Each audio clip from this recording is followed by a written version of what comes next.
అంటే మగవాళ్ళు కూడా అంటే ఎవరైతే పెళ్లి చేసుకుంటారో వైఫ్‌ని అన్నీ తెస్తున్నామా, అన్నీ అమరుస్తున్నామా అనే చూస్తారు గానీ, సో, మామూలు పట్టించుకోవడం తగ్గుతుంది అని చెప్పేసి ఈ మధ్యన మహిళలు అది చాలామంది తగ్గుతుంది అంటున్నారు. అంటే అమ్మ ఎప్పుడు ఈ సాఫ్ట్‌వేర్ వాళ్ళున్నారు. హ్మ్. తర్వాత దాన్నేమంటారు వర్క్ ఫ్రమ్ హోమ్ వచ్చింది. హ్మ్. వర్క్ ఫ్రమ్ హోమ్ వచ్చిన తర్వాత ఇంట్లోనే కూర్చొని పని చేసుకుంటారు కదా అనుకుంటున్నాం గానీ, ఇక్కడ పని చేసుకుంటూ మధ్యలో వెళ్ళి కూర కదిపి రావడం కుదరదు కదా! హ్మ్. తలుపేసుకొని వర్క్ ఫ్రమ్ హోమ్ అంటే వర్క్ ఫ్రమ్ హోమే. అది సాయంత్రం 5 అయితే ఆఫీసులు అయిపోతాయి కట్టేసి బయట పడేవారు.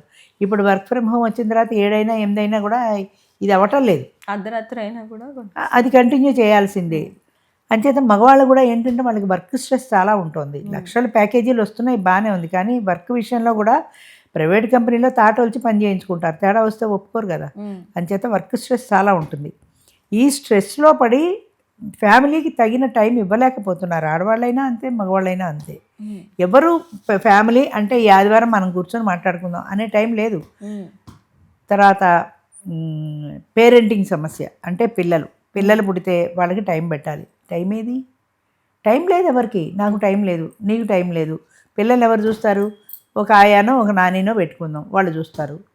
అంతే. అమ్మ ఒళ్ళో పెరగాల్సిన పిల్లలు ఆయా ఒళ్ళో పెరుగుతున్నారు. అమ్మ చుట్టూ చేసుకుని నిశ్చింతగా నిద్రపోవాల్సిన పిల్లలు టెడ్డీ బేర్ని పక్కలో వేసుకొని పడుకుంటున్నారు.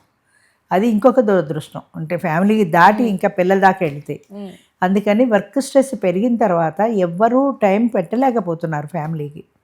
భార్య అయినా అంతే, భర్త అయినా అంతే. అందువల్ల బంధాలు నిలబడట్లేదంట. అందువల్ల కూడా కొంతవరకు కారణం అది కూడా. బంధాలు నిలబడకపోవడానికి ఏంటంటే ఒక ఎమోషనల్ బాండింగ్ ఉండాలి. హ్మ్. ఏదో నేను ఇంత ఇంత తెచ్చాను, రూ. 1,00,000 తెచ్చాను, నీకు ఇచ్చేసాను, నువ్వు ఇల్లు నడుపుకో అంటే పెళ్ళాం ఇంట్లో కూర్చొని నడుపుకునే పరిస్థితి ఆవిడకి లేదు. నేను 50,000 నీకు ఇస్తున్నాను, నువ్వే ఇల్లు నడుపుకో. ఆ 1,50,000, 2,00,000 పెట్టి ఏం చేస్తారు? ఇంట్లో ఏం కావాలో మహా అయితే ఫర్నిచర్ కొంటారు. హ్మ్. ఫర్నిచర్ కొంటారు, ఇంట్లో ఏసీ కొంటారు, పెద్ద పెద్ద టీవీలు కొంటారు, కారు కొంటారు, అన్నీ ఉన్నాయి. హ్మ్. కానీ భార్యాభర్తలు ఇలా కూర్చొని మాట్లాడుకొని ఎన్నాళ్ళైంది? కలిసి ఒక టేబుల్ మీద భోజనం చేసి ఎన్నాళ్ళైంది? అసలు కలిసి ఒక రూమ్‌లో నిద్రపోయి ఎన్నాళ్ళైంది?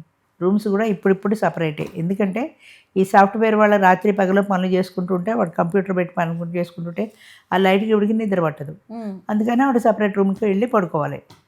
ఎవరి రూములు వాళ్ళవైపోయాయి. పిల్లల రూములు వేరు, పెద్దల రూములు వేరు. ఒకే ఇంట్లో అపరిచితుల్లా బ్రతుకుతున్నారు చెప్పాలంటే.